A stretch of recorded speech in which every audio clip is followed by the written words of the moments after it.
Je suis rentré à l'improviste le soir de Noël. J'ai trouvé grand-mère grelottant dehors par moins 0,5 degrés Celsius, sans couverture. À l'intérieur, la famille riait, buvait du champagne près de la cheminée. J'ai défoncé la porte, grand-mère dans mes bras. J'ai prononcé 6 mots. Leurs visages sont devenus blêmes. J'ai défoncé la porte avec mon épaule, le petit poids de grand-mère bercé contre ma poitrine. Les verres de champagne se sont figés en l'air. Le feu a grésillé comme s'il savait ce que j'allais dire. Mon insigne a capté la lueur du feu. J'ai croisé chaque paire d'yeux dans cette pièce chaude et j'ai laissé ma voix devenir glaciale. 6 mots, mesurés et métalliques, ont fendu l'air. Les rires se sont tus. 2 heures plus tôt, ma voiture de patrouille tournait au ralenti au bord du trottoir sur Maple Street, le moteur cliquetant en refroidissant. Les guirlandes de Noël reliaient les Porsche les uns aux autres. La radio était calme, trop calme, alors les gars du commissariat m'ont sorti la même phrase, « Rentrez chez vous, lieutenant. C'est le soir de Noël. » Je leur ai dit que je n'avais pas de foyer où aller. Pas vraiment, mais grand-mère en avait un.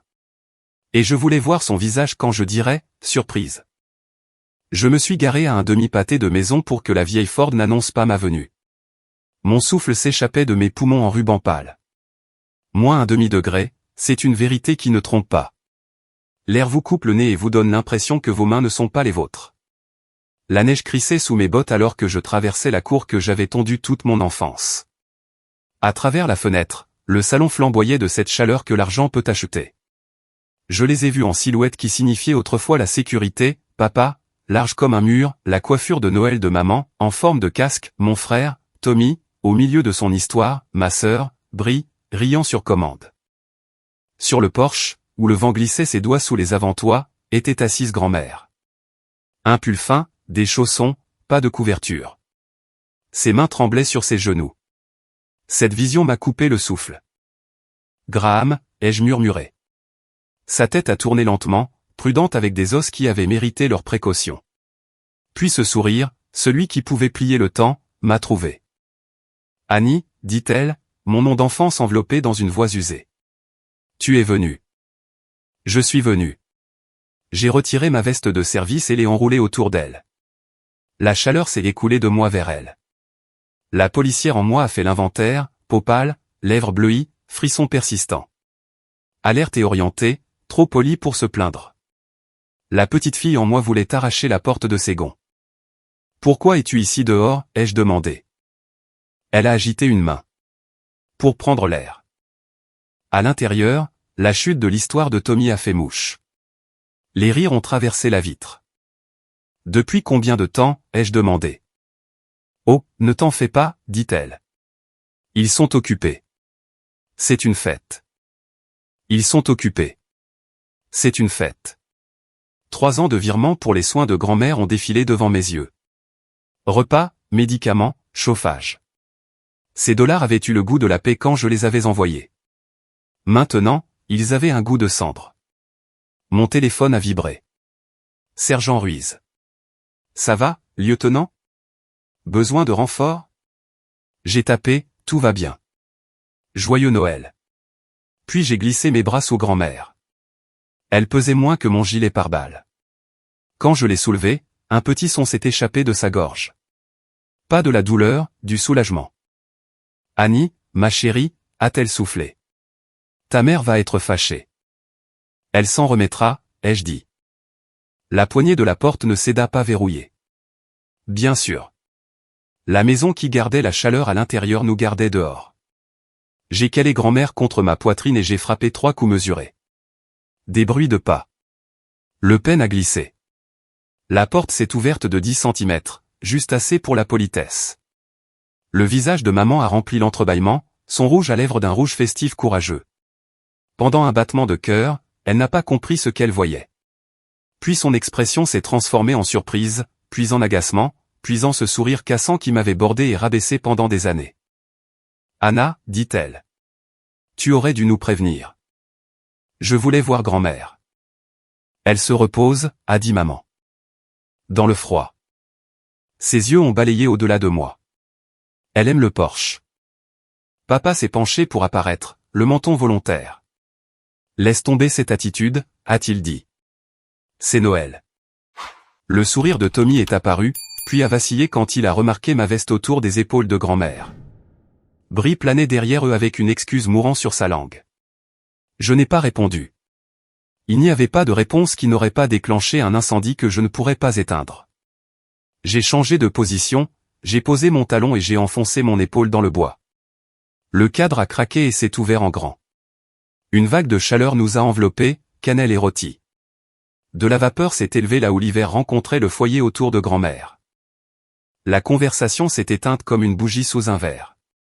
J'ai franchi le seuil, laissant l'insigne pendre là où il pouvait le voir. Je n'ai pas élevé la voix. Bougez, ai-je dit, et le mur s'est fendu. Maman d'un côté, papa de l'autre. Mon frère et ma sœur ont reculé, leurs verres serrés comme des talismans. Le salon paraissait plus petit que dans mes souvenirs. Des chaussettes avec des noms étaient accrochées à la cheminée. Papa, maman, Tommy, Brie. Pas de chaussettes pour grand-mère. Cette omission rugissait plus fort que le feu. Tommy a essayé le premier. Annie, on était juste en train de... Ne dis rien, ai-je dit. Les yeux de Brie brillaient. On ne voulait pas. Ne dis rien. Le silence s'est accumulé entre nous comme de la glace noire. J'ai entendu le thermostat cliquer. J'ai entendu les dents de grand-mère claquer une fois, puis se calmer. J'ai entendu mon cœur cogner dans ma gorge. La policière en moi a compté les détails pour un rapport que je ne voulais jamais écrire, environnement chaleureux et festif. Victime trouvée à l'extérieur par moins 0,5 degrés Celsius sans couverture adéquate. Famille présente. Signe de négligence. Financement fourni par la partie déclarante. La petite fille en moi a vu un souvenir d'été, une cabane en couverture, le tonnerre dehors, une lampe de poche sous nos mentons pendant que grand-mère transformait les ombres en histoires qui rendaient la peur douce. Ces deux facettes de moi-même se sont tenues côte à côte et se sont accordées sur un mot, assez. J'ai ajusté ma prise et leur ai fait face. Leurs yeux fuyaient, regardant n'importe où sauf la vérité dans mes bras. J'ai laissé le silence s'étirer. Quand j'ai finalement parlé, ma voix était stable, du genre qui porte dans les salles d'audience. J'ai prononcé 6 mots. L'air a changé. La pièce a rétréci. Le champagne a perdu son éclat. Quelqu'un a murmuré, « Oh, mon Dieu !» La bouche de papa s'est ouverte et fermée. La main de maman s'est envolée vers ses perles. Tommy a juré. Brie s'est mise à pleurer. Je n'ai pas attendu de défense. J'ai remonté grand-mère plus haut et me suis tourné vers la porte. L'hiver s'est engouffré quand je l'ai ouverte. Derrière moi, la maison crépitait d'un nouveau genre de feu, celui qui dévore les histoires et ne laisse que les faits. Dehors, la nuit nous a engloutis dans le silence. La neige cailloutait le trottoir avec un doux sifflement. J'ai serré grand-mère plus près et j'ai laissé échapper le souffle que j'avais retenu. Où allons-nous, Annie, a demandé grand-mère. Quelque part où l'on se souvient de ce que le mot famille signifie, ai-je dit. Nous avons avancé dans le froid comme une promesse tenue. Quand j'avais 9 ans, le tonnerre a éclaté au-dessus de notre petite maison sur Maple Street. Mon frère s'est caché sous les couvertures. Ma sœur a crié, et ma mère nous a sèchement dit de nous taire. Mais grand-mère, elle, a enroulé une couette autour de ses épaules, a attrapé une lampe de poche et a rampé dans la cabane de couverture que j'avais construite dans le salon. Les orages, a-t-elle murmuré, en éclairant son menton, ce sont juste les histoires que le ciel raconte. J'ai oublié d'avoir peur. C'était le don de grand-mère. Elle transformait la peur en quelque chose d'assez petit pour le tenir dans ses mains. Même après avoir grandi, même quand le monde extérieur est devenu plus bruyant et plus méchant, grand-mère était mon point d'ancrage. Elle faisait des sandwichs au fromage grillé avec trop de beurre. Elle savait quand je mentais, mais elle me laissait apprendre la leçon moi-même. Quand mon père aboyait que j'étais ingrate, elle penchait la tête, posait une main sur ma joue et disait, « Tu vaux plus que de la colère. » C'est étrange, n'est-ce pas? La façon dont l'amour ne crie pas. L'amour attend simplement, constant comme le tic-tac d'une horloge, jusqu'à ce que vous en ayez besoin. J'ai grandi dans une maison où crier était la monnaie courante. Papa aboyait à propos des factures. Maman claquait des portes à propos des apparences. Tommy et Brie ont vite appris que rire à ses blagues et complimenter sa coiffure leur donnait ce qu'ils voulaient. Moi? Je posais des questions. Je résistais. Je me suis engagé dans l'armée, puis à l'académie, et enfin j'ai eu l'insigne. Mon père disait que je lui faisais honte en portant un uniforme qui n'était pas un costume de cérémonie ou un tailleur. Ma mère m'a dit que personne ne voulait d'une fille qui portait une arme au lieu d'un sac à main. Mais grand-mère a épinglé mon insigne de cadette avec des mains qui tremblaient, et ses yeux ont versé des larmes de fierté. Tu feras du bien, a-t-elle dit, parce que tu te souviens de ce que c'est que la douleur. Cette nuit-là, je me suis promis qu'elle ne ressentirait jamais de douleur à cause de moi. Avance rapide jusqu'au soir de Noël. Moins 1/2 degré, pas de couverture, son corps tremblant comme des feuilles en novembre. Mon sang s'est glacé parce qu'en un instant, j'ai vu des décennies de mensonges. Il ne l'avait pas seulement négligé ce soir-là. Il l'avait effacé, jour après jour, tout en encaissant les chèques que j'envoyais. Tout prenait sens maintenant, la voiture supplémentaire dans l'allée, la cuisine rénovée, les vacances publiées en ligne. Pendant ce temps, les mains de grand-mère étaient devenues plus minces, ses vêtements plus vieux. Chaque virement que je faisais en son nom leur avait acheté une autre bouteille de champagne. Debout là, la tenant près de moi, je me suis souvenu des innombrables fois où elle m'avait donné le peu qu'elle avait. Quand j'avais 12 ans, elle me glissait des pièces pour la salle d'arcade, en me disant de ne rien dire à maman. Quand j'avais 16 ans et que papa a découvert que j'avais postulé à l'académie, elle s'est assise avec moi sur le porche et m'a dit de ne pas m'excuser de vouloir plus. Et maintenant, elle était assise ici dans le froid parce qu'il ne pouvait pas se donner la peine de lui donner une chaise près du feu. Annie, murmura-t-elle contre ma veste. Ne sois pas trop dur avec eux. Sa voix a brisé quelque chose en moi. Trop dur. Je venais à peine de commencer. Je voulais lui raconter tout ce que j'avais vu dans mon travail, les bleus cachés sous les manches, les larmes silencieuses des aînés laissés dans la misère pendant que leurs enfants empochaient les pensions. Dans les rapports, nous appelions ça de la maltraitance des personnes âgées. 4 mots qui portaient le poids d'accusations criminelles. Mais derrière les mots, il y avait des histoires comme la sienne, des âmes traitées comme des inconvénients, mises de côté pendant que le monde faisait semblant de ne pas remarquer. J'avais vu des étrangers le faire. Maintenant, c'était mon propre sang. Et voici la cruelle ironie, grand-mère, même dans sa souffrance, les défendait encore. Trouvait encore des excuses. C'était sa manière d'être. Elle croyait que la famille pouvait être pardonnée, que l'amour était plus lourd que la trahison. J'ai regardé son petit visage, les lèvres pâles même souriant. Et j'ai réalisé pourquoi cela faisait plus mal que n'importe quelle scène de crime sur laquelle j'avais travaillé. Parce qu'elle méritait mieux. Parce qu'elle avait fait de moi la personne qui portait cet insigne. Et l'insigne ne signifiait rien si je ne pouvais pas la défendre. À l'intérieur, je pouvais encore entendre le flux et le reflux étouffé des voix, ma famille riant, inconsciente. Les murs de verre de la chaleur et du privilège les séparaient du gel qui lui rongeait les os. Et quelque chose en moi s'est durci. J'ai murmuré dans ses cheveux, ils répondront de ça, Graham. Je le jure. Elle a tapoté ma poitrine, faiblement mais fermement. Promets-moi que tu ne te perdras pas, Annie. Ne laisse pas la colère t'emporter. J'ai fermé les yeux parce que je savais que la colère était déjà en moi, s'enroulant comme de la fumée. Mais je savais aussi autre chose. Il y a une différence entre la colère et la justice. La colère brûle vite et laisse des cendres. La justice, quand elle est bien rendue, laisse des cicatrices chez les coupables et la sécurité pour les innocents. Je voulais les deux. C'est alors que j'ai changé sa position, que je me suis retourné vers la porte et que j'ai redressé les épaules. Pour une fois dans ma vie, je n'allais pas discuter, ni supplier, ni essayer de leur faire voir qui j'étais. J'allais leur faire voir qui elle était. Et quand j'ai défoncé cette porte, je ne portais pas seulement une vieille femme frêle, mais chaque promesse qu'elle avait jamais murmurée dans mes os. Le salon avait la même apparence, mais semblait étranger.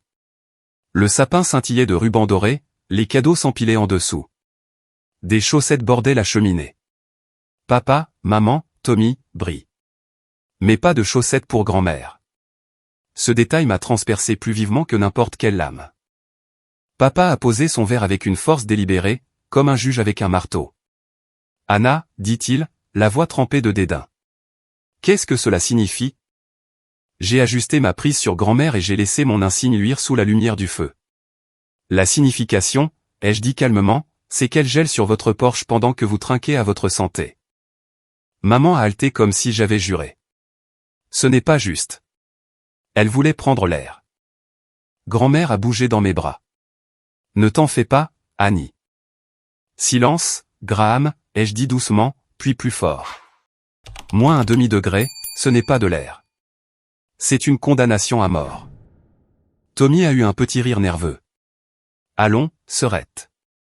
Ne sois pas si dramatique. On s'est juste éloigné une seconde. Je l'ai coupé. J'ai vu l'hypothermie emporter des gens de la moitié de son âge en 2 fois moins de temps. Mes yeux ont balayé la pièce, faisant l'inventaire comme je le ferais lors d'une intervention, joues rouges à cause de l'alcool, nourriture brillante dans les assiettes, résidus de rire dans l'air.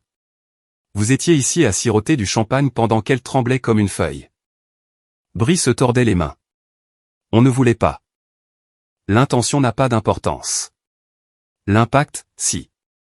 J'ai déplacé grand-mère, sa tête reposant contre moi, et j'ai surpris le tremblement de ses lèvres. Papa a croisé les bras. Tu as toujours été dramatique. Toujours à chercher la bagarre. C'est le soir de Noël. Ne débarque pas ici en accusant ta famille. J'ai soutenu son regard. Une famille protège les vulnérables. Une famille ne les laisse pas sur un porche comme un meuble oublié. Pendant un instant, personne n'a parlé. Le feu a crépité. La main de maman s'est agrippée à son collier. Tommy s'est servi un autre verre comme si l'alcool pouvait noyer la responsabilité. Grand-mère a murmuré, « S'il te plaît, Annie, ça n'en vaut pas la peine. » Mais ça valait tout. J'ai de nouveau balayé du regard les chaussettes, les noms brodés en rouge. L'absence de la sienne criait plus fort que leur protestation. « Vous l'avez effacé, ai-je dit ?» Ma voix tremblait, non de faiblesse, mais de fureur. « Vous l'effacez depuis des années. » Maman a froncé les sourcils. « Ce n'est pas vrai. Vous croyez que je ne remarque rien, ai-je lancé. Tous les virements que j'ai faits pour ses soins. Où sont-ils allés? Parce qu'ils n'ont pas acheté sa chaleur. Ils ont acheté vos vacances, vos rénovations, votre champagne. » Tommy a levé son verre. « Attends un peu. Tais-toi, ai-je dit, plus sèchement que je ne le voulais, mais c'était la vérité. » Papa a frappé sa main contre la coudoir. « Tu ne parles pas à ton frère comme ça dans ma maison. » « Votre maison? » J'ai aboyé un rire. « Construite avec mon argent. De l'argent que j'ai envoyé pour elle. Vous l'avez fait passer pour de la générosité tout en la traitant comme un fardeau. » Le silence s'est épaissi. Le genre de silence qui tombe dans les salles d'interrogatoire juste avant qu'une confession ne craque. Brie s'est mise à pleurer. « On a pensé. On a pensé que tu ne le saurais jamais. » Voilà. L'aveu. « Vous avez raison, ai-je dit. Je ne savais pas. Pas avant ce soir. Mais maintenant, je sais. Et maintenant, il n'y a pas de retour en arrière possible. » Papa s'est redressé, essayant de reprendre le contrôle. « Tu ne vas pas nous faire la leçon chez nous. Pose-la. Retourne à ton service et occupe-toi de tes propres affaires. » C'était la goutte d'eau. La frontière entre la policière et la petite fille a fusionné. Ce sont mes affaires. C'est devenu mes affaires à la seconde où j'ai vu ses lèvres devenir bleues pendant que vous portiez un toast. J'ai laissé les mots tomber comme un marteau. Maltraitance des personnes âgées. Tommy a reniflé. « Oh, arrête un peu. Maltraitance des personnes âgées, ai-je répété, plus fort, plus froid. C'est une accusation. Un crime. Négligence envers un adulte dépendant. Et j'ai assez de preuves ici même pour commencer le rapport. » Leurs visages ont alors changé, blêmes, tendus, l'arrogance s'échappant comme l'air d'un pneu crevé. Maman a murmuré, « Anna, s'il te plaît. » J'ai soutenu son regard. « Vous vouliez de l'air? On verra comment vous respirez quand la loi frappera à votre porte. » Le silence qui a suivi était différent maintenant.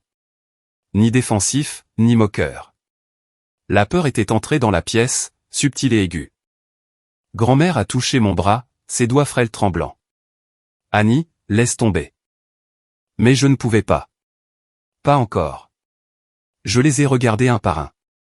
La mâchoire de papa qui se contractait. Les lèvres de maman qui tremblaient. La fanfaronnade de Tommy disparue. Le mascara de Brie striant ses joues. Ce n'étaient pas mes ennemis en uniforme. C'étaient les gens qui m'avaient élevé, ou qui prétendaient l'avoir fait, et ils étaient des étrangers. J'ai prononcé 6 mots. Ils attendaient, le souffle coupé. Elle est en sécurité.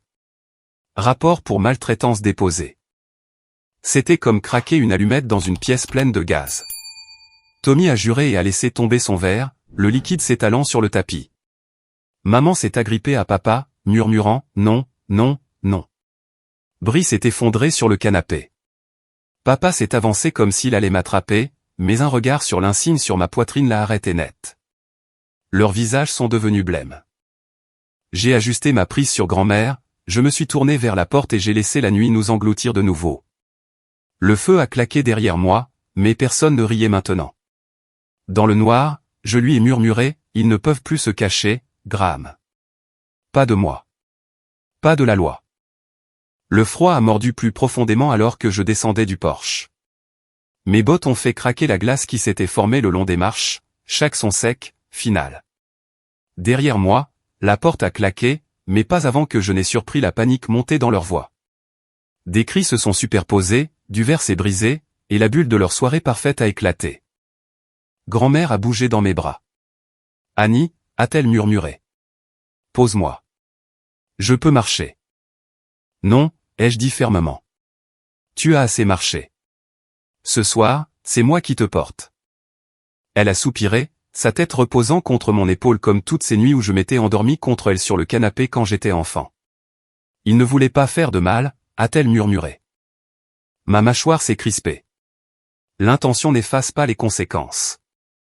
La neige crissait sous nos pas alors que je traversais la cour, me dirigeant vers ma voiture.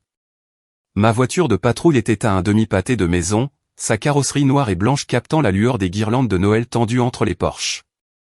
Des voisins regardaient à travers les rideaux alors que nous passions. Ils ont vu l'insigne, la vieille femme dans mes bras, et la tempête sur mon visage, et ils se sont détournés, faisant semblant de ne pas remarquer, comme toujours. Quand j'ai installé grand-mère sur le siège passager, elle a tressailli au contact du vinyle froid. J'ai mis le chauffage à fond jusqu'à ce qu'il rugisse, et ce n'est qu'alors que je me suis permis de respirer. La radio de la police grésillait faiblement. Appel de routine, différents domestiques, plainte pour tapage, rien d'extraordinaire. Mais à l'intérieur de moi, tout avait changé. J'ai regardé les mains fines de grand-mère posées sur ses genoux. Des mains qui avaient autrefois pétri le pain, brossé mes cheveux, cousu chaque costume d'Halloween que j'avais jamais porté. Elle tremblait maintenant, pas seulement à cause du froid, mais à cause du poids de ce qui s'était passé. Tu es en sécurité, je lui ai dit. C'est tout ce qui compte. Mais mes mots sonnaient creux, même pour moi, parce que je savais que la sécurité n'était pas seulement une question de froid. La sécurité signifiait la dignité, le respect, et ceci lui avait été retiré bien avant ce soir. À l'intérieur de la maison, les cris étaient devenus frénétiques.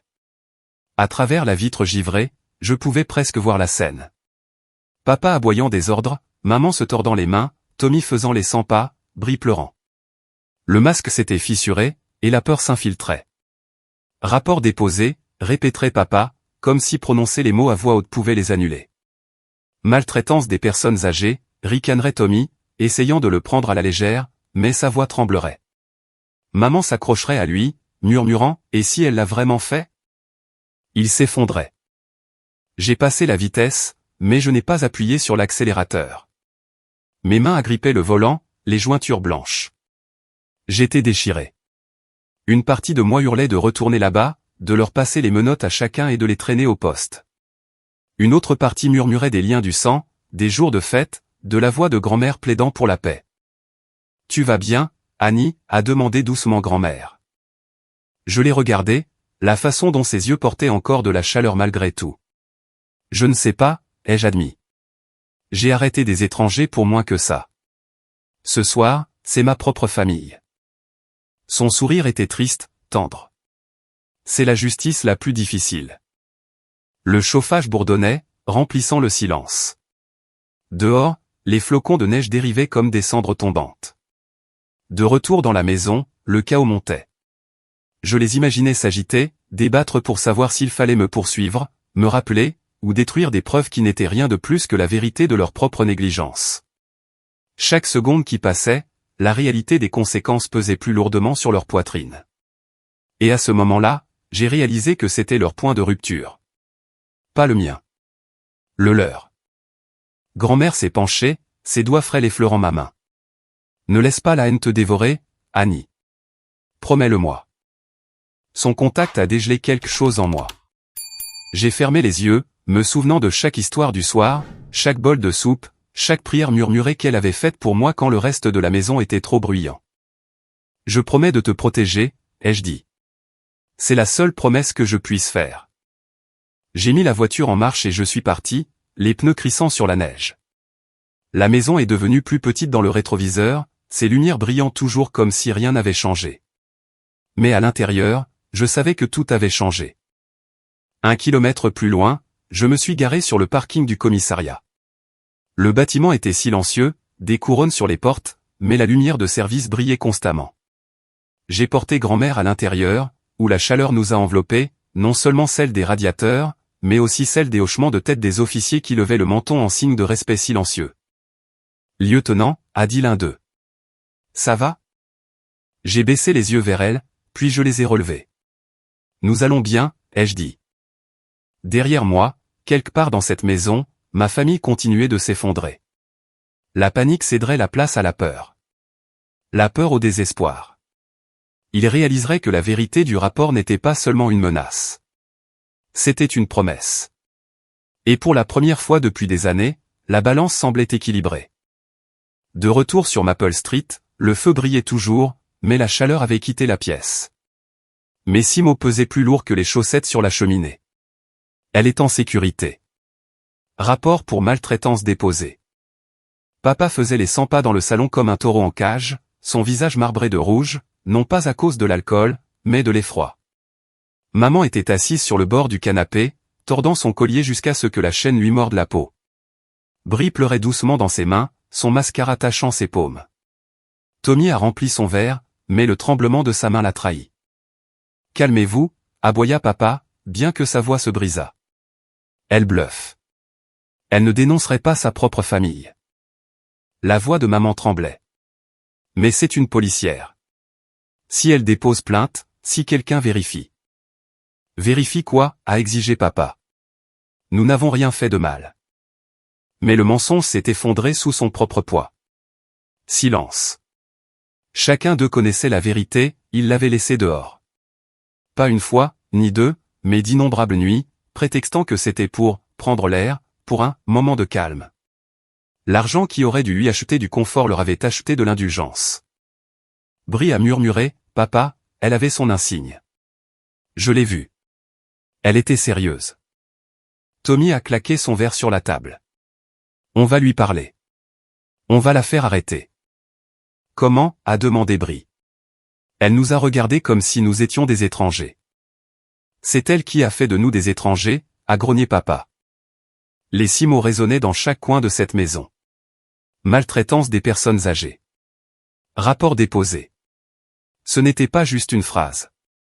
C'était un verdict en attente.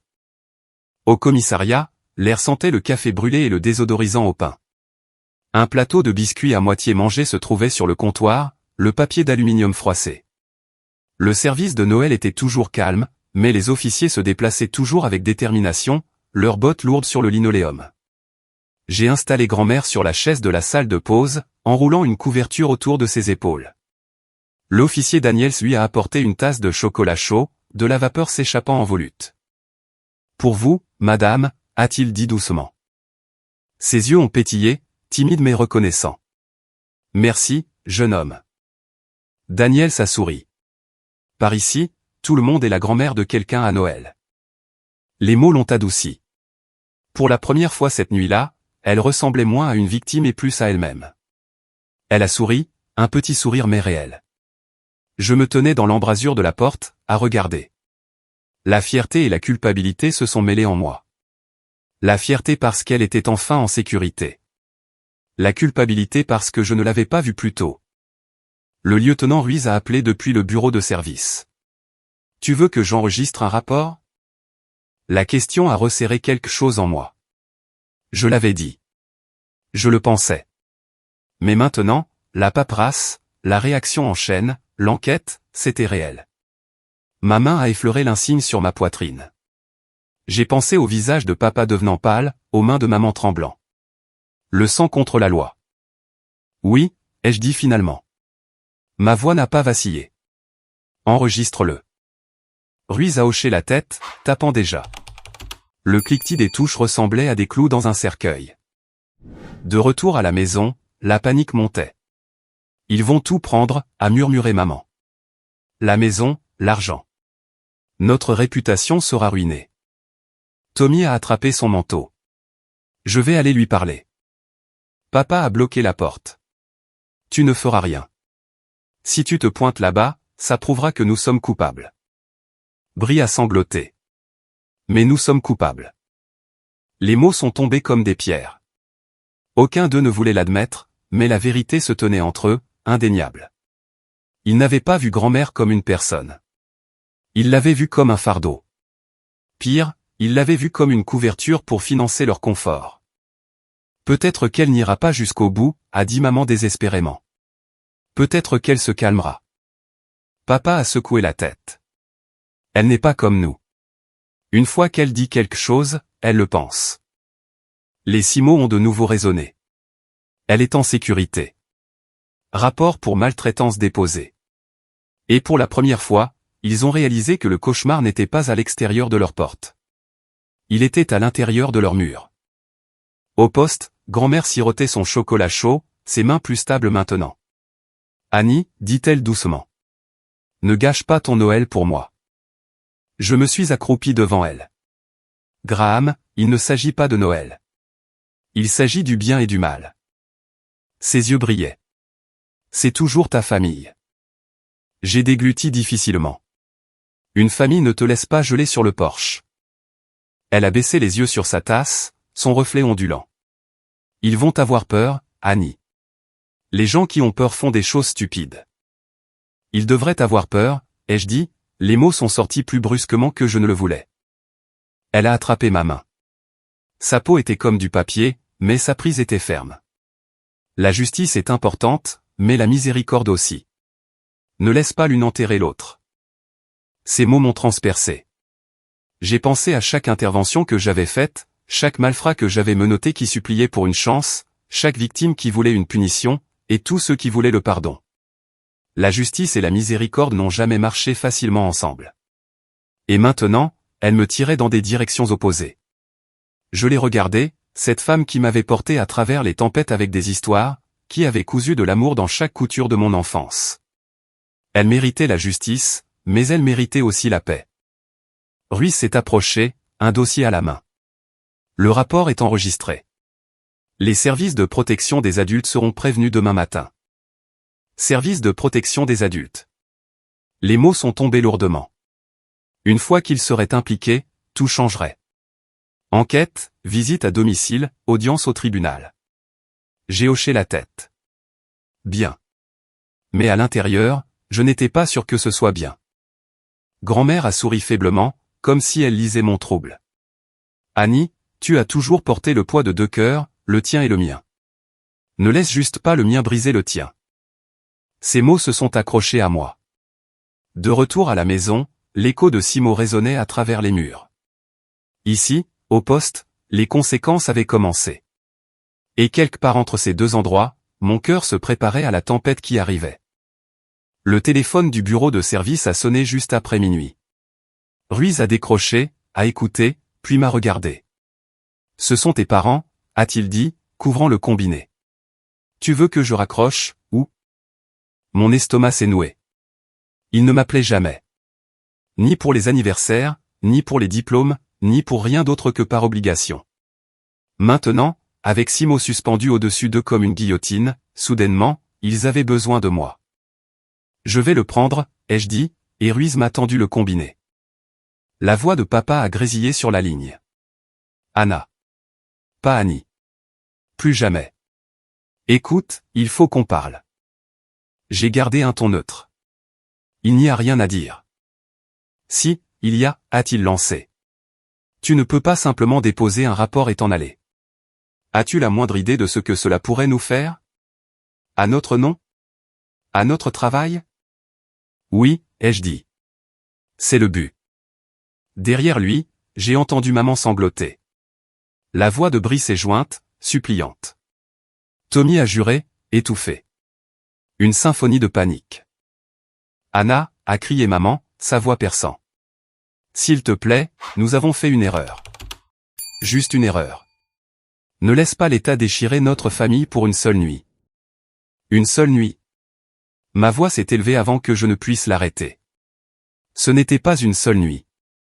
Ça dure depuis des années. Vous avez empoché l'argent destiné à elle. Vous l'avez laissé dehors comme un déchet pendant que vous trinquiez à votre santé. On ne voulait pas. Arrêtez de dire que vous ne le vouliez pas, ai-je lancé. Vous l'avez fait, encore et encore. L'intention n'efface pas l'impact. Le silence sur la ligne s'est étiré, brisé seulement par les sanglots de maman. Finalement, papa a parlé de nouveau, plus bas. Nous allons arranger ça.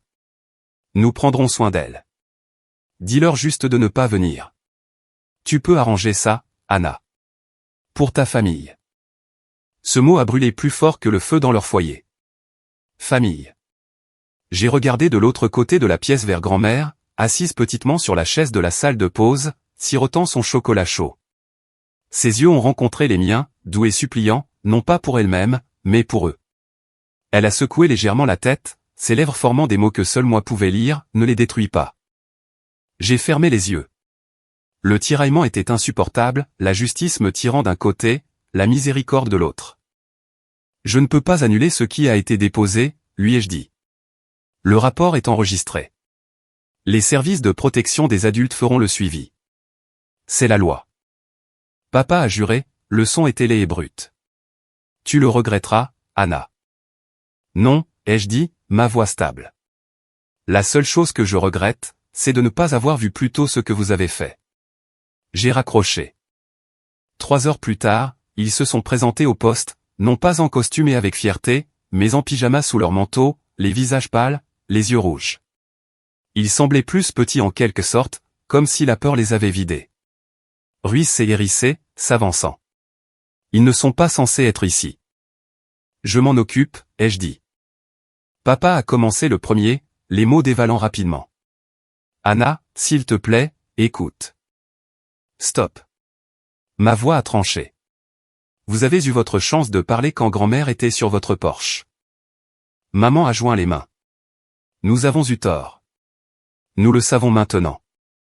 S'il te plaît, ne laisse pas les tribunaux nous traîner dans la boue. Pense à ce que les gens diront. Tommy a essayé la fanfaronnade. Tu ne veux pas voir ta propre famille menottée, n'est-ce pas? Mais même en parlant, sa main tremblait. Brice est avancé, les larmes coulant sur son visage. Anna, s'il te plaît. Nous avons été égoïstes. Mais c'est notre mère, aussi. Ne nous l'enlève pas. Je les ai regardés, ces gens qui partageaient mon sang mais pas mon cœur. Et je n'ai ressenti que le froid que j'avais ramené du porche. Ce n'est plus votre mère, ai-je dit. Pas après ce soir. Vous avez perdu ce privilège. Ils ont tressailli comme si je les avais frappés. Derrière moi, la voix de grand-mère s'est élevée, fragile mais ferme. Annie. Je me suis retourné. Elle se tenait dans l'embrasure de la porte, une couverture autour de ses épaules, son visage pâle mais résolu. Ne fais pas ça, dit-elle doucement. Graham. Elle s'est approchée, chaque mouvement lent, délibéré. Ce sont toujours mes enfants. C'est toujours ta famille. Ne laisse pas la colère te rendre cruel. Ma poitrine s'est serrée. Ils t'ont laissé geler. Je sais. Sa voix tremblait, mais ses yeux ne vacillaient pas, et je leur ai pardonné avant que tu ne franchisses cette porte. Ma gorge me faisait mal. Ils ne méritent pas le pardon. Peut-être pas, a-t-elle murmuré. Mais le pardon ne concerne pas ce qu'ils méritent. Il concerne ce que nous choisissons de porter. Le silence qui a suivi était suffocant. Ma famille derrière moi, désespérée et brisée. Ma grand-mère devant moi, lasse mais miséricordieuse. Et moi, prise entre eux, l'insigne lourd sur ma poitrine, le cœur plus lourd encore. Je voulais rager. Je voulais les traîner dans des cellules de détention, leur faire sentir chaque once du froid qu'ils lui avaient imposé. Mais ces yeux qui avaient calmé les tempêtes quand j'avais 9 ans, m'ont retenu. Et j'ai réalisé quelque chose. La justice pouvait les punir, mais la miséricorde pouvait les hanter. Savoir qu'ils avaient été épargnés par la femme qu'ils avaient trahie, cela pèserait sur eux plus longtemps que n'importe quelle sentence. Graham, ai-je murmuré. Cela pourrait tout ruiner. Leurs emplois, leur réputation. Elle a hoché la tête. Oui. Mais si tu pousses trop loin, ça pourrait te ruiner aussi. Ces mots ont pénétré profondément. La justice était importante, mais la miséricorde aussi. Et peut-être que la vraie vengeance n'était pas les barreaux de prison. C'était de les faire vivre chaque jour avec le souvenir de ce qu'ils avaient fait et la grâce de la femme qu'ils avaient lésée. J'ai baissé le regard. La pièce tournait dans le silence. Finalement, j'ai dit, le rapport reste. Les services de protection des adultes viendront. Mais ce qui se passera ensuite dépendra de la façon dont vous vivrez avec ce que vous avez fait. Papa a dégluti difficilement. Maman a pleuré plus fort. Tommy a juré à voix basse. Brie a hoché la tête faiblement, comme si elle comprenait. La main de grand-mère a trouvé la mienne. Sa prise était faible, mais sa voix était forte. C'est assez, Annie. C'est assez. Et pour la première fois cette nuit-là, j'ai laissé le feu dans ma poitrine vaciller juste assez pour respirer. Le commissariat sentait le café brûlé et le désinfectant. Mais pour grand-mère, cela aurait pu être un sanctuaire. Elle était assise dans la salle de pause, la couverture toujours autour de ses épaules, le chocolat chaud fumant devant elle. Les néons bourdonnaient au-dessus, un piètre substitut aux bougies de Noël, mais ses yeux se sont quand même adoucis. C'est chaud, a-t-elle murmuré. C'est tout ce qui compte. L'officier Daniel s'est appuyé contre le cadre de la porte, souriant. Chaud et sûr, madame. C'est notre spécialité. Les lèvres de grand-mère se sont incurvées, timides mais sincères. Vous n'êtes pas obligé de m'appeler madame. Juste grand-mère. Il a gloussé. Marché conclu. Joyeux Noël, grand-mère. La pièce s'est éclaircie. Des rires ont parcouru les officiers qui s'étaient rassemblés, Ruiz, Daniels, quelques jeunes recrues terminant leur paperasse. Ils ont hoché la tête, levé leur tasse, et à ce moment-là, la salle de pause est devenue quelque chose que la maison de mon enfance n'avait jamais été, accueillante. Je me suis appuyé contre le mur, les bras croisés, à observer. Une étrange douleur a monté dans ma poitrine. Ce n'était pas de la tristesse, exactement. C'était du soulagement. Le soulagement qu'elle puisse encore sourire, être encore visible. Grand-mère a regardé autour d'elle, l'émerveillement adoucissant ses traits. Vous avez tous vos propres familles. Pourquoi passer Noël ici? Ruiz a haussé les épaules. Quelqu'un doit bien faire tourner la ville. De plus, c'est aussi la famille ici. Famille, a-t-elle répété, comme si elle goûtait le mot pour la première fois depuis des années. Je l'ai vue alors. Elle ne se recroquevillait plus sous leur négligence. Elle rayonnait, portée par le respect d'étrangers qui avaient choisi de la traiter avec dignité. Annie, a-t-elle dit en se tournant vers moi. Je crois que j'ai trouvé les miens. Les mots m'ont frappé profondément. Pendant si longtemps, j'avais souhaité qu'elle soit chérie comme je la chérissais. Maintenant, dans le plus improbable des endroits, le commissariat éclairé au néon, la salle de pause aux tasses ébréchées, elle l'était enfin. Pendant ce temps, de l'autre côté de la ville, la panique régnait. La maison de Maple Street était devenue silencieuse après notre confrontation, mais le silence n'a pas duré. La peur les rongeait, plus fort que n'importe quel chant de Noël. Ils imaginaient les services de protection des adultes à leur porte, des enquêteurs épluchant leurs comptes bancaires, des voisins murmurant. Maman était assise, recroquevillée sur sa chaise, murmurant des prières. Papa appelait des contacts, cherchant un moyen d'étouffer le rapport. Tommy fulminait, accusant Brie, accusant maman, accusant n'importe qui sauf lui-même. Brie pleurait, le mascara striant son visage, murmurant « On l'a perdu. On l'a perdu pour de bon. » Les 6 mots hantaient chaque recoin. Elle est en sécurité. Rapport pour maltraitance déposé. Et pour une fois, ce n'était pas moi qui portais le poids de la peur. C'était eux. De retour au commissariat, Ruiz m'a tapé sur l'épaule. « Tu as bien fait, lieutenant. » « Vraiment, ai-je demandé. Il m'a étudié. Tu l'as protégé. C'est le travail. C'est le serment. Peu importe que ce soit un étranger ou ton propre sang. C'est ce qui fait que tu es bonne à ça. J'ai dégluti. Ça semble différent quand c'est ta famille. Il a hoché la tête. C'est toujours le cas. Mais la famille, ce n'est pas une question de sang. C'est une question de qui est là pour vous. J'ai regardé de l'autre côté de la pièce vers grand-mère, riant doucement alors que Daniels racontait une histoire de poursuite d'un voleur à l'étalage qui s'était coincé dans une bouche d'aération.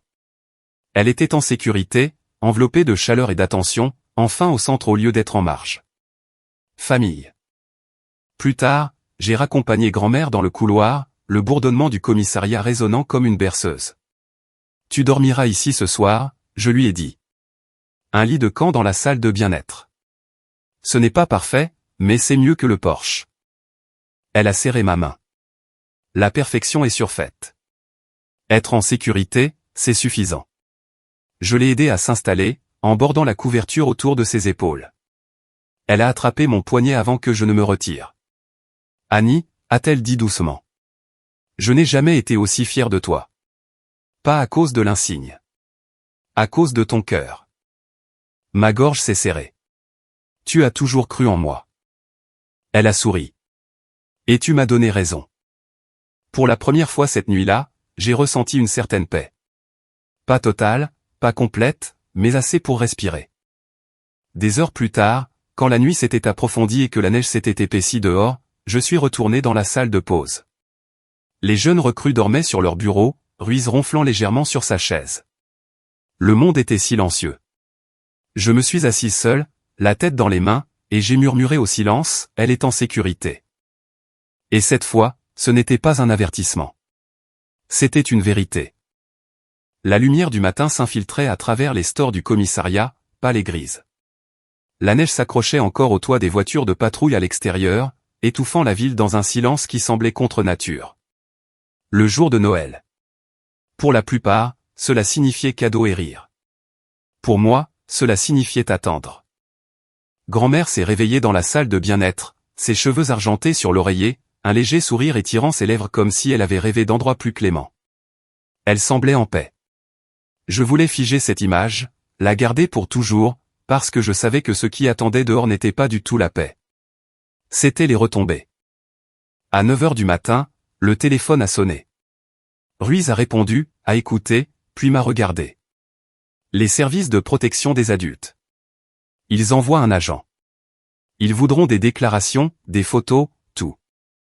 Les mots sont tombés comme des pierres. Ce n'était plus seulement un drame familial. C'était officiel. Je suis allé le lui dire. Grand-mère s'est assise lentement, tirant la couverture autour de ses épaules. Ils viennent, n'est-ce pas, a-t-elle demandé doucement. Oui. Ses yeux ont cherché les miens. Tu n'arrêteras pas ça. J'ai secoué la tête. Je ne peux pas, et je ne le ferai pas. Elle a expiré longuement et calmement. Alors, que cela vienne. Sur Maple Street, la panique s'était transformée en effroi. Papa faisait les 100 pas, le téléphone collé à l'oreille, mais personne ne répondait. Ses contacts ne pouvaient pas le protéger cette fois. Maman était assise en silence, fixant le sapin intact. Tommy s'est saoulé jusqu'à la stupeur tandis que Brie les suppliait tous de faire quelque chose. Et s'il nous l'enlève pour toujours, a murmuré maman. Elle est déjà partie, a dit Brie amèrement. Et elle ne reviendra jamais. Les 6 mots hantaient toujours la maison. Elle est en sécurité. Rapport pour maltraitance déposé. Il résonnait plus fort que les chants de Noël, plus aigu que les cloches. Pour la première fois de leur vie, le contrôle leur avait échappé, et ils étaient terrifiés. Au commissariat, l'agente des services de protection des adultes est arrivée juste après midi. Une femme dans la quarantaine, les yeux vifs adoucis par des années d'écoute. Elle m'a serré la main, puis s'est accroupie devant grand-mère. Madame, a-t-elle dit doucement. Je suis ici pour m'assurer que vous allez bien. Puis-je vous poser quelques questions? Grand-mère a hoché la tête, calme. Demandez ce dont vous avez besoin. Je suis resté près d'elle pendant que l'agente la contrôlait pour des signes de négligence, pull fin, perte de poids, des bleus qui racontaient de longs hivers endurés sans soin. Chaque réponse ajoutait du poids au rapport. La plume de l'agente grattait le papier. Chaque trait scellant ce que j'avais su au fond de moi, ma famille lui avait fait défaut. Quand ce fut terminé, grand-mère sirota le thé qu'on lui avait apporté. Que se passe-t-il maintenant, a-t-elle demandé. L'agente a croisé les mains. Nous allons enquêter plus en profondeur. Visite à domicile, examen financier, entretien. Si la négligence est confirmée, il pourrait y avoir des poursuites. Le regard de grand-mère s'est tourné vers moi. Et si je ne veux pas de poursuite? L'agente a fait une pause. Cela aura du poids, mais l'État a toujours un devoir. La maltraitance des personnes âgées est grave. Grand-mère a hoché la tête comme si elle ne s'attendait à rien de moins. Elle s'est retournée vers moi, ses yeux lourds d'amour et de chagrin. Annie, je t'ai dit de ne pas les détruire. J'ai serré les poings. Ce n'est pas moi. Ils se sont détruits eux-mêmes. Le soir, l'histoire s'était répandue parmi les voisins. Les murmures se déplaçaient plus vite que les chasse-neige. L'image de mes parents, fiers hôtes de la veille de Noël, était maintenant assombrie par des rumeurs. Ils l'ont laissé dehors. La police a été appelée. La fille a déposé un rapport. Leur nom avait du poids dans cette ville. Maintenant, ce poids les entraînait vers le bas. J'ai entendu par des collègues que papa avait crié sur un voisin qui avait demandé si les rumeurs étaient vraies. On n'avait pas vu Tommy de la journée. Brie avait appelé une amie en larmes. Maman n'avait pas quitté la maison du tout. Les conséquences avaient commencé. Et il n'y avait rien qu'ils puissent faire pour l'arrêter. De retour au poste, grand-mère a rejoint les officiers pour le dîner. Ils avaient commandé des pizzas et du poulet frit, rien d'extraordinaire. Mais la façon dont ils ont rapproché les chaises, partagé des histoires et lui ont tapé sur l'épaule a donné l'impression que c'était plus qu'un repas. Elle a ri à leurs blagues, les yeux pétillants. Elle a même raconté une de ses vieilles histoires, celle où, à 6 ans, je mettais ses lunettes et me déclarais « chef de la police ». La pièce a éclaté de rire. Je me suis assise en retrait, la regardant briller d'une manière qu'elle n'avait pas faite depuis des années. Et pourtant, la culpabilité me tiraillait. La justice avançait. La vie de ma famille s'effondrait. Et elle me demandait toujours de ne pas laisser la haine me consumer. Annie, a-t-elle dit, quand les autres se sont éloignés, tu ne peux pas porter à la fois la colère et l'amour. Choisis l'amour, ou la colère te videra. Mais ils méritent de payer. Ils le feront, a-t-elle dit. Mais laisse le poids de ce qu'ils ont perdu être une punition suffisante. Ces mots ont résonné.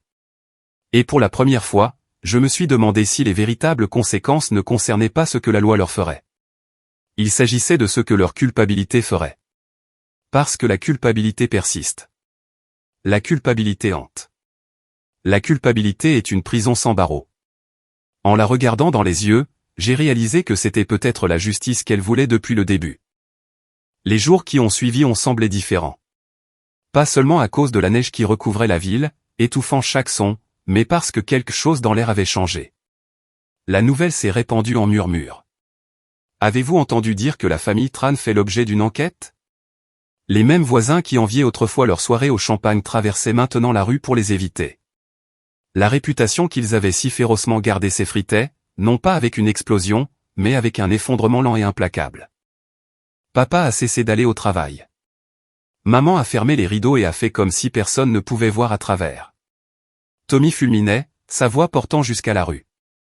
Brie était la seule à pleurer en public, ses sanglots résonnant dans le quartier comme une excuse sans fin.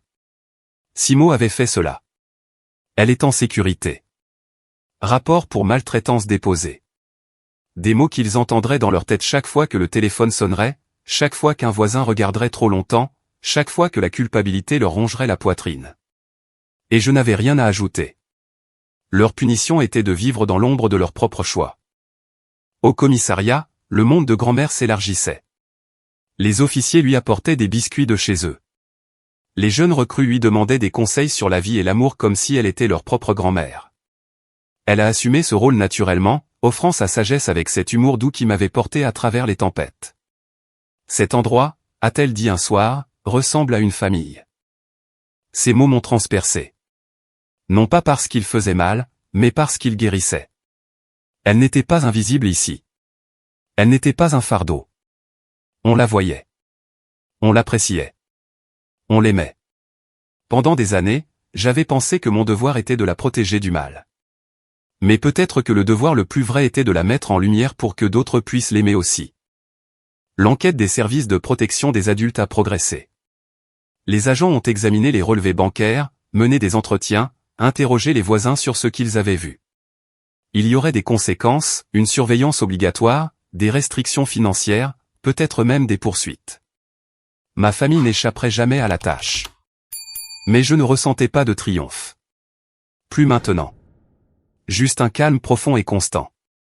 Grand-mère était assise à côté de moi dans la salle de pause, sa main sur la mienne. « Tu en as assez fait ?» a-t-elle dit. « Vraiment ?» ai-je demandé.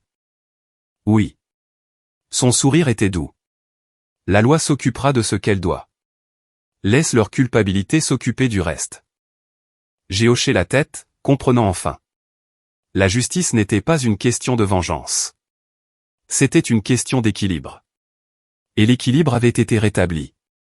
Le soir du Nouvel An, une semaine après la nuit où tout a changé, le commissariat s'est de nouveau réuni. Des boîtes de pizza empilées sur les tables, des rires remplissant l'air. Quelqu'un avait accroché des guirlandes lumineuses autour de la porte de la salle de pause. Grand-mère était assise au centre, une couronne en papier sur la tête, gracieuseté de l'officier Daniels. Elle a croisé mon regard à travers la pièce et a articulé « Merci ». Je me suis approché, m'agenouillant pour que nous soyons au même niveau. « Pourquoi ?» ai-je demandé. « Pour m'avoir redonné une famille », a-t-elle dit. J'ai cligné des yeux contre la brûlure dans mes yeux. « Tu ne m'as jamais perdu. »« Je sais », a-t-elle dit. « Mais maintenant, je sais que je ne serai plus jamais seul non plus. » Ces mots m'ont enveloppé comme ces couettes le faisaient autrefois, quand le tonnerre grondait dehors et que je n'étais qu'une petite fille effrayée. Plus tard dans la nuit, quand l'horloge a sonné minuit et que des acclamations ont résonné dans le commissariat, je suis sorti prendre l'air. La neige tombait de nouveau, douce et sans fin, les lampadaires peignant le monde en or. J'ai pensé à ma famille de sang, assise dans cette maison, les rideaux tirés, effrayée d'affronter le monde qu'elle avait autrefois gouverné avec arrogance. Et j'ai pensé à grand-mère à l'intérieur, entourée de chaleur et de rire, enfin chérie comme elle aurait toujours dû l'être. C'était la justice. C'était la miséricorde. C'était assez. Alors que je ramenais grand-mère à la maison, non pas à Maple Street mais chez moi où elle vivrait désormais, elle s'est endormie sur le siège passager, son visage paisible. J'ai murmuré à la nuit, elle est en sécurité. Et cette fois, les mots n'étaient pas un avertissement ou une menace. C'était une promesse. Des histoires comme celle-ci ne parlent pas seulement de familles qui se brisent. Elles parlent de choix. Le choix de protéger, le choix de pardonner, le choix de redéfinir ce que signifie vraiment la famille. Si vous vous êtes déjà senti invisible, si vous avez déjà dû vous battre pour protéger quelqu'un que vous aimez, sachez ceci, la justice et la miséricorde peuvent marcher ensemble. Et parfois, la vengeance la plus forte n'est pas de crier ou de punir. C'est de construire une nouvelle vie où l'amour gagne. Si cette histoire vous a touché, partagez-la. Laissez une pensée pour quelqu'un que vous aimez. Et si vous souhaitez entendre plus d'histoires comme celle-ci, abonnez-vous et restez avec nous, car quelque part, quelqu'un a besoin de savoir qu'il est en sécurité.